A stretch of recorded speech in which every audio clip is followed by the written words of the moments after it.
Түркістан облысында қыздар арасында әлемнің ең үздік 500 жас теннисшісінің қатарында бар бұрымды отырады. Әдемі Амангелді қазір аймақтағы ең үздік теннисшісі, әрі еліміздің бірнеше дүркін чемпионы. Болашағынан үміт күттіретін теннисші қымбат спорт түріне қалай келді?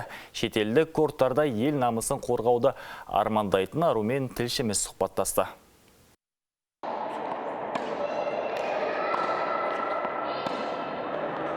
Әдемі Амангелді осыдан 13 жыл бұрын қолына ракета ұстап кортқа алғаш рет қадам басыпты. Ол кезде әдемінің жасы небәрі 5-6 жаста болған. Қаршадай қызды спортқа алғаш әкелген әкесі. Дегенмен ол қызын тенниске емес, өзге спорт түріне бермек болыпты.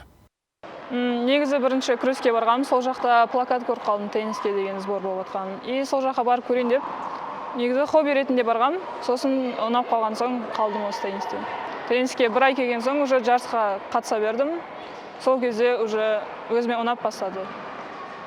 13 жыл ішінде әдемі Қазақстан біріншілігін бір емес 2 рет жеңіп алыпты. Оған қоса Қырғызстан, Өзбекстандағы турнирлерде топ жарып, Беларусь, Үндістан, Түркия елдеріндегі сайыстарда жақсы нәтижеге қол жеткізген. Әдемінің айтуынша теннисте спортшыға ең қажетті нәрсе темірдей тәртіп. Себебі онымен бірге теннисті бастаған қатарластарының біразы тәртіпке төзбей спортты тастап та кетіпті. Шетелдік теннисшілердің басты артықшылығы жаттығуларға үзбей қатысуында дейді әдемі. Оларда дисциплина бар. Бізге дисциплина керек. Дисциплина өте қиын негізі істеу. Оны әр адам істей алмайды. Қазір әдемі әлемнің ең үздік жас 500 теннисші қызының қатарына кіреді. Кейде түркістандық балдырған теннисшілерге тегін мастер-класстай өткізіп тұрады. Әдемінің ендігі мақсаты шет мемлекеттердің корттарында дайындалып, ересектер арасында ірі додаларға қатысу.